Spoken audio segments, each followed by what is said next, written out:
Fotografoval som v mnohých kútoch Európy. Všade je niečo pekné, zaujímavé, vzrušujúce. Z každej cesty som priniesol množstvo vydarených záberov. No časom som zistil, že ozajstnú harmóniu pocitov a radosť z tvorby zažívam až doma, v horách.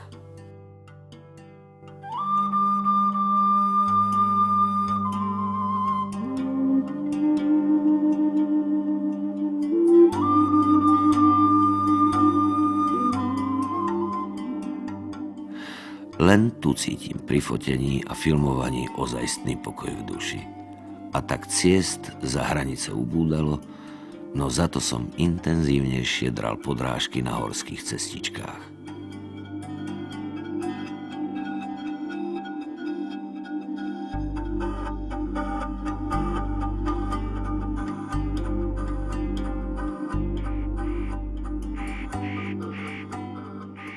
V nízkych Tatrách som našiel množstvo zaujímavých ľudí, pre ktorých sa tieto hory stali skutočným domovom. A hoci sa na svoj domov pozerajú rôznymi očami, jedno majú spoločné – pevné puto s okolitou prírodou. Miroslav Saniga je zanietenec, ktorý má pri dome toľko vtáčich búdok, koľko na jednom mieste neuvidíte a zda nikde na celom svete. Poznám ho ako vášnivého ornitológa. A s prírodou ma spája každá bunka môjho tela. Každá bunka môjho tela, srdce, mozog, city, všetko, čo vlastne súvisí, pretože ja som na prírodu tak napojený, ako ja si málo kto. Ja som bez prírody stratený a potrebujem vitamíny, ktoré v prírode sú, podve vtáčieho spevu, podve blnkotu jarčekov, šumu listia.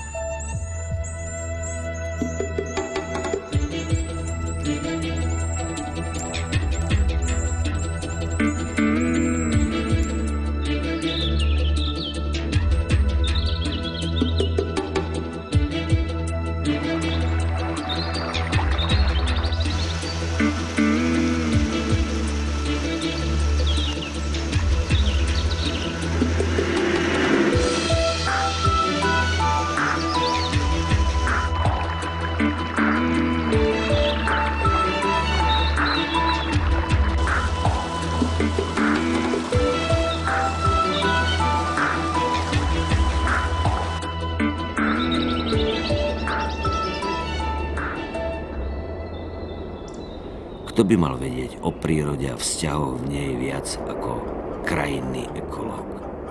Ado Mezej ma naučil nielen na krajinu sa dívať, ale aj rozumieť. Som pracovníkom Národného parku Nízke Tatry, kde robím už viac ako 20 rokov a k tejto práci ma priviedol môj záujem o prírodu už vlastne od detských čias.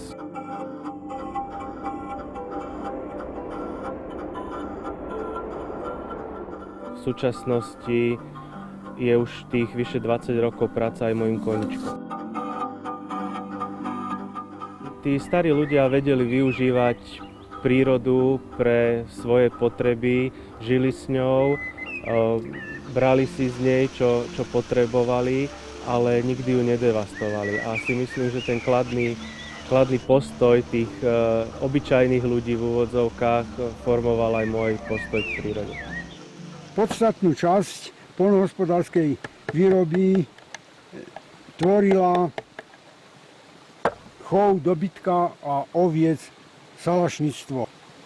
Bola to výroba žinčice sírov, z nich potom brindze, ktorá zasa sa konzervovala, znamenala obživu tohto druhu na celé zimné obdobie.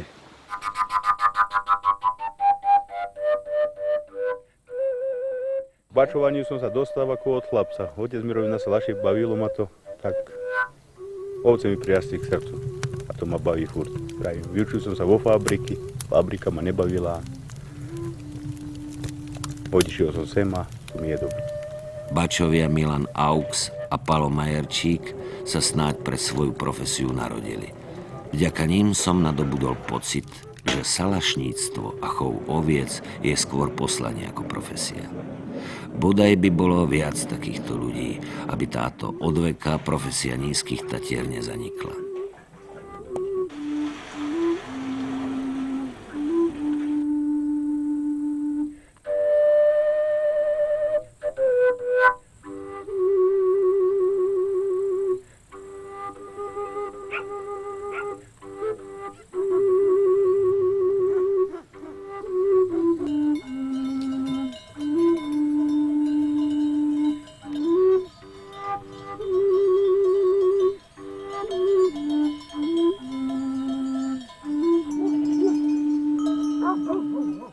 Joj, hore na tej stráni, košiar malovaný, a v hore na húre, bača dorúbaný, bača dorúbaný.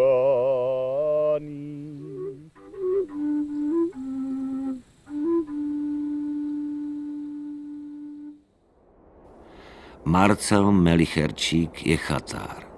No nie chatár hociaký. Na kamennej chate, ktorá sa krčí pod chopkom, som často trávil dlhé chvíle čakaním na dobré počasie. Vedel som, že chcem pracovať istý čas na chatách, keď som skončil školu. No a prišla takáto možnosť začať na kamennej a najprv to bolo len na 3 mesiace, že to len tak skúsim. A je z toho 12 rokov. No si čo som začal robiť ako začínajúci študent na vysokej škole. A čo ma k tomu viedlo? Túžba vyskúšať si to, či to zvládnem. A potom sa mi z toho stalo celoživotné také krédo. Beriem to ako pocit vyrovnania sa, kľud. Telo trpí, ale duša je čistá pri vynáške. Lebo môj názor je, že 70% vynášky je v hlave a ani nie tak v tom fyzične. Čo sa týka nejakých spätostí s prírodou, tak to určite je stretnutie vlka, stretnutie s medveďom. Stretnutie s kamzikom je dosť časté, ale vždycky ma poteší. No a či si zvyknú na ľudí, ja to vidím skôr tak, že vedia, že človek není ich predátor a že ich nijak neohrozuje. Človek to, že si ich fotí a pozerá, vedia, že to není pre nich nejaká hrozba.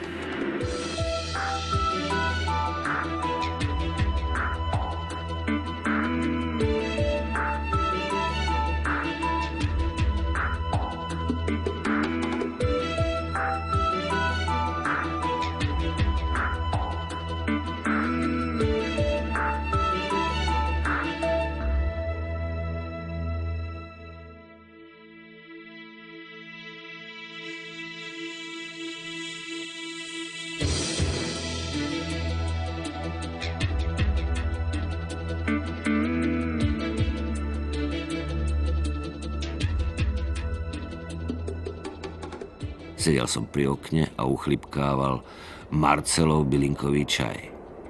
Nikde inde taký vynikajúci nedostanete. Marcel presne vie, kde ktorá bylina rastie a kedy je ju najlepšie zbierať a v akom pomere namiešať zmes. S každým dúškom Marcelovho čaju vstupuje do vás aj kus týchto hovor.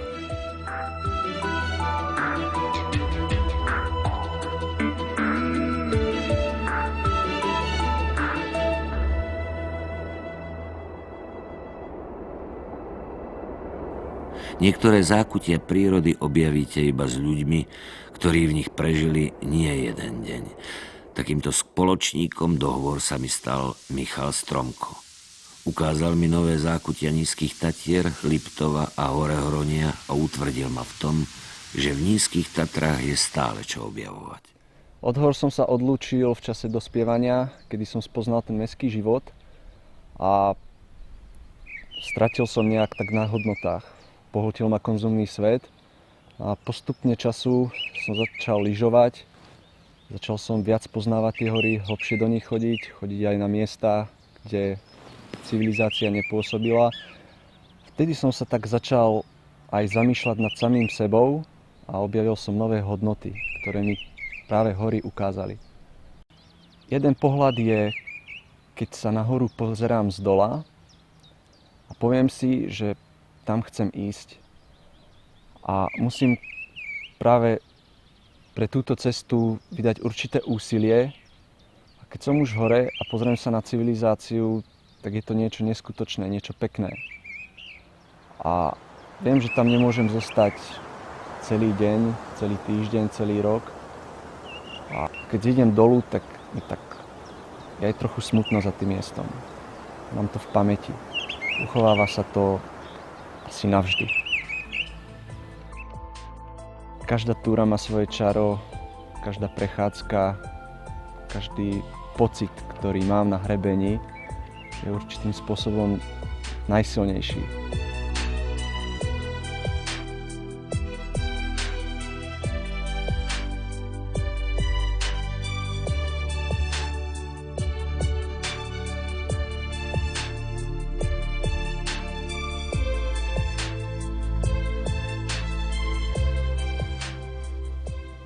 Najviac sa mi páči osada Magurka, je to pod úbočím Chabenca. A páčila sa mi tá osamelosť, tá oddelenosť od mesta hlboko v doline, kde sú malé domčeky, pár ľudí a veľké ticho. Ísť si niekedy v polovičke mája vychutnať tok tetrovou na Prašivu, tak to stojí za to, ale nemôžeme tam ísť nad ránom. Pokiaľ sa tam chcem dostať, tak musím vyraziť večer.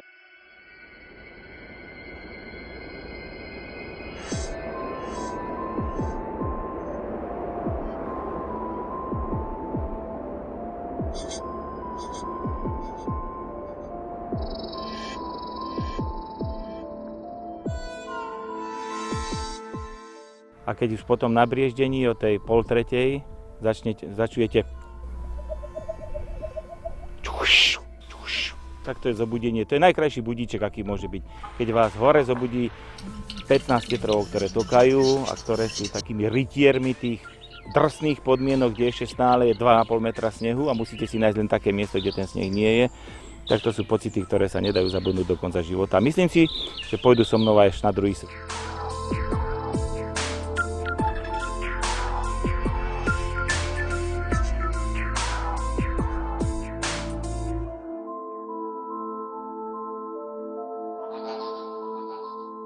Keď vychodí slnko, tak sa cítim vtedy doslova, ako keby som sa unášal na nejakej vesmírnej lodi do nejakého vesmíru hlbočín a vtedy vidím tú krásu zvokol, ktorú máme.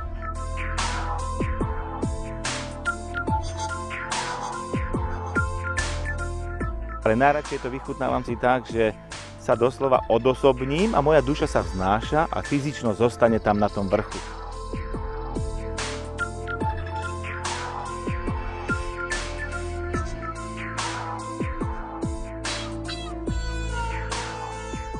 Tá biodiverzita, tá veľká rozmanitosť je asi tým najcennejším a najvýznamnejším, prečo bolo toto územie vyhlásené za národný park.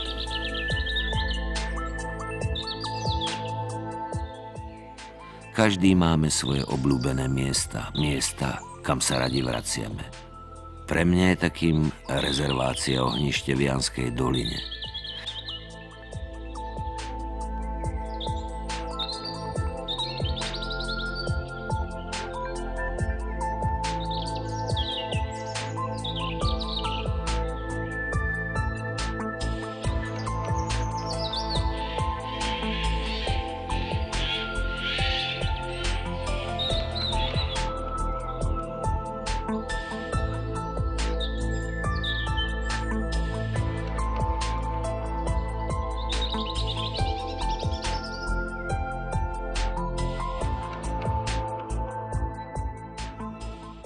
Keď sa postavím pod kamenné okno, je to, ako by som stál pred oltárom. Často som tu bol sám, no aj s priateľmi. No vždy sa zopakovalo to isté. Mlčky sme hľadeli na toto impozantné dielo prírody, alebo dielo všemohúceho.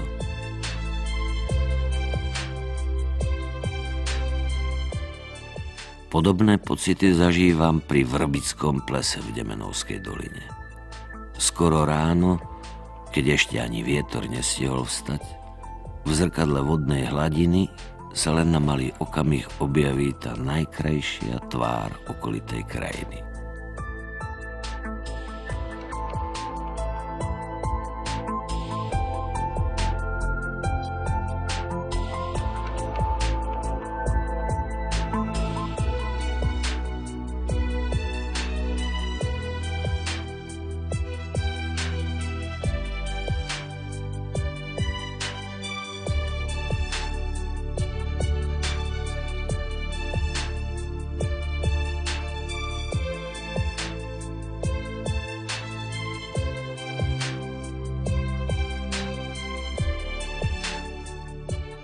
Vajskovská dolina ma vždy udivila svojou pestrosťou. Kaskády vodopádov sa tu preplietajú bohatou flórou.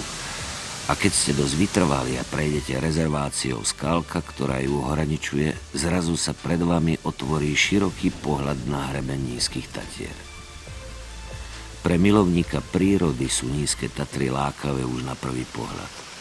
Ale aj keď ste tu postýkrát, vždy vás prekvapia čímsi novým. A udivujú nielen tým, čo zazriete z ich končierov či dolín, ale aj tým, čo sa nachádza hlboko pod ich povrchom. Jaskyne Nízkych Tatier. To je vesmír plný tajúplností. Má svoj vlastný rytmus a pulzuje v ňom život neobvyklých foriem.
Tento čarovný svet vytvorili kvapky vody svojou vytrvalosťou.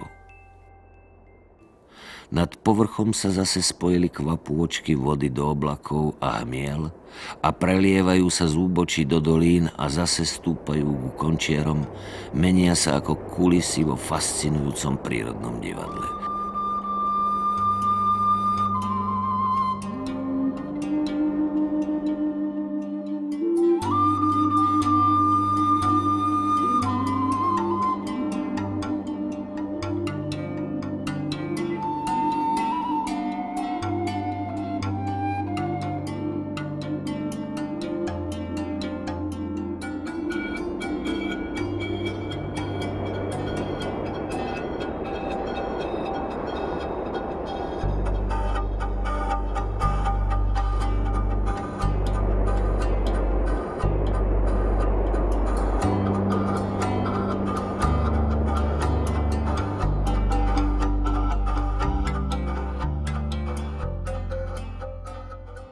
Niekedy počítam úspešné dni v roku na tie, počas ktorých sa mi podarilo uvidieť a zažiť takéto divadlo vytvorené prírodou.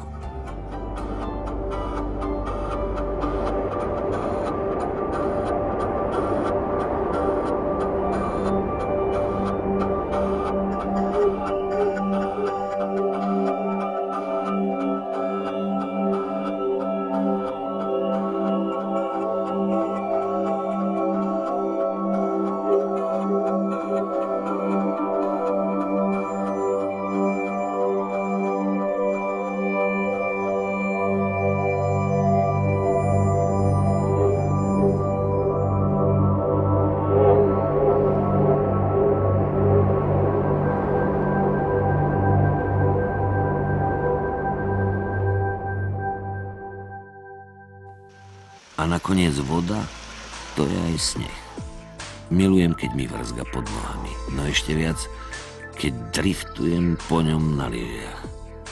S Michalom Ožkom, úspešným reprezentantom Slovenska vo freeridovom lyžovaní, sme prebrázdili množstvo žľabov okolí Chopku.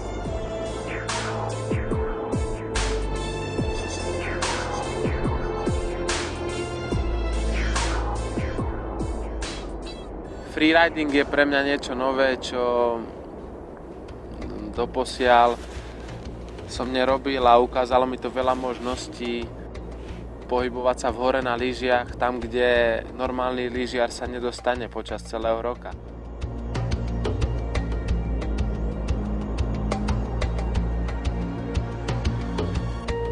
Voľný terén mi dáva, už ako som povedal, slobodu. Dáva mi ticho, dáva mi dobrodružstvo.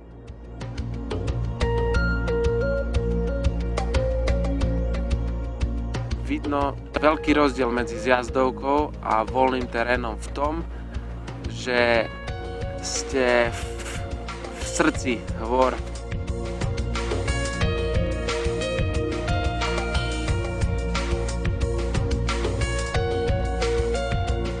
Od malička som sa pohyboval na zjazdovke a bolo to furt niečo urolgované, niečo rovné. Ten terén nebolo treba tak rozlišovať a rýchlo sa rozhodovať ako v tom voľnom teréne.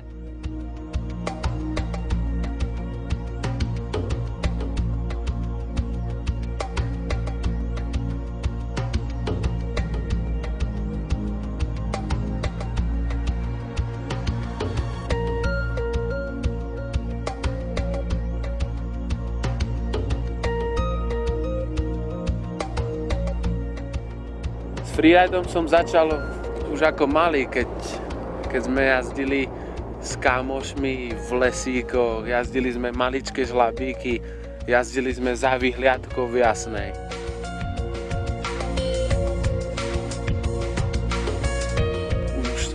Už tam ma to očarilo a už vtedy som si povedal, toto je to práve orechové, čo človek ako lyžiar môže zažiť.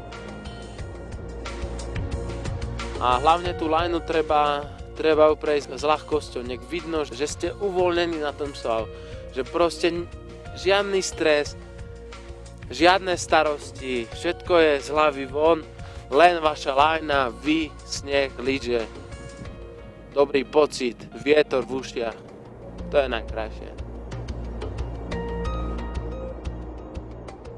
Po neprebádaných trasách, po slobodnom lete do dolín, ktorý sa podobal letu vtákov, sme sa vždy dosýta nadýchali atmosféry hôr.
Precestoval som veľkú časť sveta, no netušil som, že svet s veľkým S objavím až doma.